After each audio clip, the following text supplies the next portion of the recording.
वारे तालुका दिंडोरी येथील कैलासवासी शालिनीताई बिडकर प्राथमिक व माध्यमिक आश्रम शाळेत जिथे कमी तिथे आम्ही या युक्तीवर चालणाऱ्या नमस्ते नाशिक फाउंडेशन या संस्थेच्या वतीने गरजू 366 विद्यार्थ्यांना कडाक्याची थंडी पडत असल्याने हीच गोष्ट लक्षात घेऊन संस्था अध्यक्ष स्नेहलता देव यांनी संस्था मुख्याध्यापक यांच्याशी चर्चा करत या आश्रम शाळेवर उपक्रम राबविण्याचा निश्चय केला।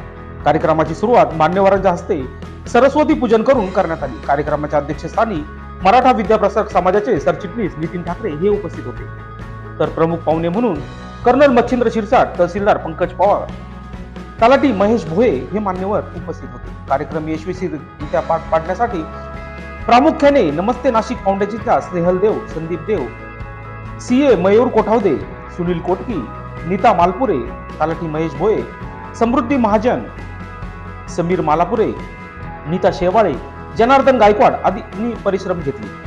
कार्यक्रमाचे सूत्रसंचालन राठोड यांनी केले, तर संस्थेच्या वतीने खजिनदार संदीप देव यांनी आभार मानले।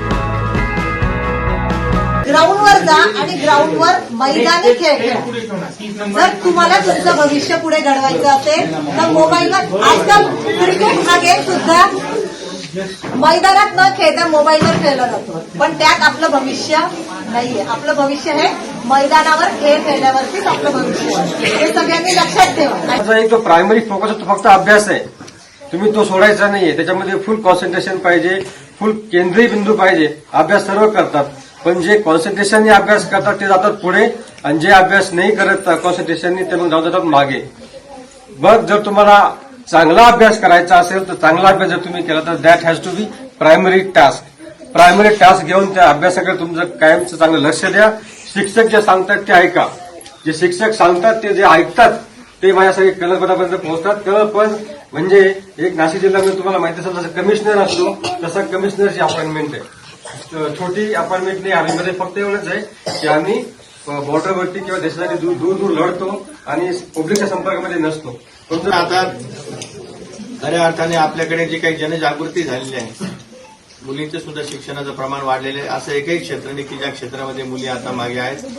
सैन्य दल असेल किंवा अंतराळ क्षेत्रातलं वैज्ञानिक असतील, या सगळ्या ठिकाणी मुली आज पुढे आलेल्या दिसत आहेत आणि ही अतिशय आनंदाची गोष्ट आहे। या निमित्तानं मी आपल्या सगळ्या विद्यार्थ्यांना मनपूर्वक शुभेच्छा देतो की अतिशय नयनरम्य वातावरणामध्ये आपली ही आश्रमशाळा चाललेली आहे। आता विविध फायदे या ठिकाणी संस्था चालकांच्या माध्यमातून आपल्याला मिळत आहेत। सरकारची पण इच्छा आहे की आपण शिकलं पाहिजे, काहीतरी केलं पाहिजे। त्या पद्धतीने तुम्ही चांगल्या पद्धतीचं दर्जेदार शिक्षण घ्या। लोकशास्त्र न्यूज साठी नाशिक प्रतिनिधी अनिल धामणे।